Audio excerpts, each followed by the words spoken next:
इस वीडियो में मैं आपको बताऊंगा कि प्रो आर्टिस्ट अपनी ड्राइंग को रियलिस्टिक बनाने के लिए कौन सी शेडिंग अप्रोच करते हैं, लाइट टू डार्क या फिर डार्क टू लाइट। देखो, हमें पता है कि ग्रेफाइट और charcoal drawing black and white होती है। उनमें अलग अलग कलर्स नहीं होते हैं, इसमें सिर्फ ब्लैक कलर के अलग अलग टोन्स होते हैं और अलग अलग टोन्स को क्रिएट करने के लिए हमको अलग अलग ग्रेड की पेंसिल यूज करनी पड़ती है। और अगर किसी भी फेशियल पार्ट को स्टार्ट करने से पहले सबसे पहले उसकी आंखों को ही बनाना चाहिए, क्योंकि वही सबसे ज़्यादा मेन रहता है। जब आंखों में शेडिंग हो जाए तब उसमें हाईलाइट दो और उसके बाद ही कहीं और बढ़ो। और जो फाइन डिटेल होती है उनको आप मोनो जीरो इरेजर या फिर इस इलेक्ट्रिक इरेजर का भी यूज़ कर सकते हो। मैं आपको सजेस्ट करूंगा कि आप इलेक्ट्रिक इरेजर का यूज़ ही करें, क्योंकि बहुत अच्छी होती है। और आंखों में शेडिंग करते वक्त आप लोग को ये ध्यान रखना है कि आईब्रो अगर ज़्यादा डार्क है तो आप लोग को चारकोल यूज़ करना है, और अगर थोड़ा डार्क है तो आप लोग ये 10B 8B की पेंसिल भी यूज़ कर सकते हो। ड्राइंग में जो सबसे बड़ा पार्ट होता है जैसे कि फॉरहेड, तो सबसे पहले उसमें हम लोग को ग्रिड लाइन को मिटाना है और उसके बाद हम लोग को सबसे लाइट पेंसिल HB या 2H या कौन सी पेंसिल लो लाइट, उसके बाद उससे पहली लेयर करो और उसमें बहुत पेशेंस के साथ धीरे धीरे लेयरिंग करना है। हमको पेंसिल से हल्के हाथों से शेड करना है, क्योंकि अगर हम जोर से प्रेस करेंगे तो आपकी पेंसिल का गुड मॉर्निंग हो जाएगा। अगर आप चाहते हैं कि गुड मॉर्निंग हो तभी आप करें, वरना फिर आपको हल्के हाथों से लेयर बाइज लेयर करना है। और पूरी ड्राइंग में आपको बस पेशेंस रखने ज़्यादा ज़रूरी है, क्योंकि इस ड्राइंग में मतलब बहुत ज़्यादा टाइम टेकिंग होता है, उसमें आपको बहुत पेशेंस से काम करना पड़ता है। अगर हमें पेशेंस नहीं है तो आप ड्राइंग ख़राब भी कर सकते हो। और कभी भी अगर ड्राइंग के ऊपर वो जो पेंसिल के पार्ट्स आ जाते हैं उसको साफ़ करने के लिए हाथों का इस्तेमाल ना करें, क्योंकि अगर हाथ में लग जाता है तो पूरी ड्राइंग में फैल जाता है। इसके लिए वो ब्रश का इस्तेमाल करें उसको क्लीन करने के लिए। और जिस तरह से हम लोगों ने हमारी पहली आइज़ बनाई थी उसी तरह से हम लोग को दूसरी आइज़ को भी एकदम आराम से पेशेंस के साथ शेड करना है।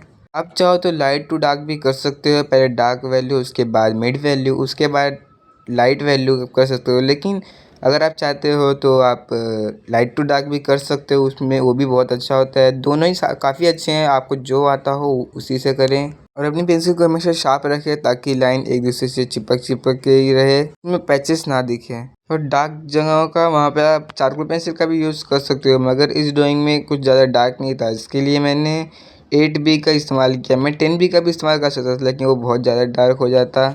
और गाइस, ब्लेंडिंग के लिए ब्रश का ही यूज़ करो, मैं तो रिकमेंड यही करूँगा, क्योंकि अगर जब हम लोग ब्लेंडिंग स्टम्प से करते हैं तब ना गाइस बहुत हार्ड शेडिंग होती है, मतलब बहुत रफ रफ दिखता है, इसलिए हमको ब्रश से ही करना चाहिए। उसके बाद आप लोग को क्ले वाले इरेजर से हाईलाइट दे देनी है, और जो फाइन हो उसको मोनो जीरो इरेजर से भी आप कर सकते हो। सबसे लास्ट में हमको बनाना है माउथ। अगर इस लिस्ट में भी बहुत डिटेलिंग रहती है तो उसको आराम आराम से अब डिटेलिंग करके ही बनाओ। अगर फिर भी आपको लाइनें दिख रही हो तो आप लोग टिश्यू पेपर से उसको ब्लेंड कर सकते हो, क्योंकि टिश्यू पेपर से बहुत सॉफ्टली ब्लेंड हो जाता है। तो ये पूरी ड्राइंग बनाते वक्त आपको बस इतना ध्यान में रखना है कि आपके हाथ गंदे ना हो, ग्रेफाइट ना लगे या चारकोल ना लगे, क्योंकि अगर वो लग जाता है तो पूरी ड्राइंग में फैल जाता है और उसको क्लीन करना बहुत मुश्किल हो जाता है। रिकमेंड करूँगा कि आप तो अगर इसे हाथ ऊपर करके बनाया करो, हथेली को मत टच किया करो, लेकिन मैं हथेली टच करके ही करता हूँ, क्योंकि मेरे को वैसे ही आदत है। अगर बहुत लोग को ऐसी होती है तो मैं उससे रिकमेंड करूँगा कि आप वो जो ग्लव्स आता है ना वो पहन के करा करो। मेरे पास है मगर मैं उसको जल्दी पहनता नहीं हूँ, ज़रूरत पड़ती है तब मैं पहन लेता हूँ, वरना ऐसे मैं नहीं पहनता हूँ जल्दी।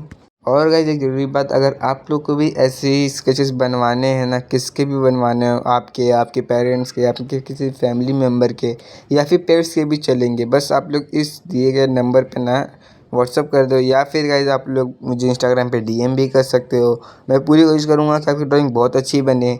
और साइज़ में A3 A2 और A4 और A5 ये पाँचों साइज़ अवेलेबल है। प्राइस का डिस्कशन फ़ोटो और साइज़ पे ही डिपेंड होता है। जब ड्राइंग बन जाती है ना हमारी, तो उसके बाद हम लोग को करना है बैकग्राउंड को बनाना है। और अगर इस बैकग्राउंड को ज़्यादातर सिंपल ना ही बनाया करो, मैं तो कहता हूँ कुछ अलग ट्राई करा करो। इसके अंदर मैंने बहुत अलग ट्राई किया है, मतलब ऐसे मैं नीचे से चारकोल से ऐसे दिखाया हूँ और ऊपर में लाइट दिखाया हूँ।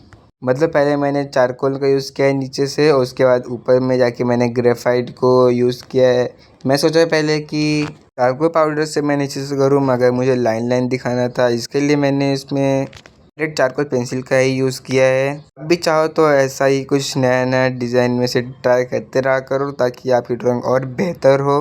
अगर इस बैकग्राउंड में मतलब उतना कोई ध्यान नहीं देता है, क्योंकि जो मेन होता है वो तो अपना स्केच होता है, उस पर ज़्यादा ध्यान जाना चाहिए। अगर आपकी ड्राइंग लाइट है तो आपको बैकग्राउंड में डार्क रखना है, अगर आपकी ड्राइंग डार्क है तो आप लोग को बैकग्राउंड को थोड़ा लाइट रखना है, ताकि आपका मतलब ताकि जब भी कोई देखे तो सिर्फ पोर्ट्रेट पे ही ध्यान जाए हमारा। तो ये ड्राइंग बन के हो चुकी है रेडी। आप इसको देख के रेट कर देगा कमेंट में। और गाइस, अगर आपको मेरी वीडियो देख के कुछ भी सीखने को मिला हो तो आप इस चैनल को सब्सक्राइब कर दीजिएगा, और गाइस लाइक भी कर दीजिएगा। ये रहा रिजल्ट, देखो और कमेंट में करो। जब मिलेंगे अगली वीडियो में, जब तक के लिए आप अपना ख्याल रखिए। Bye guys.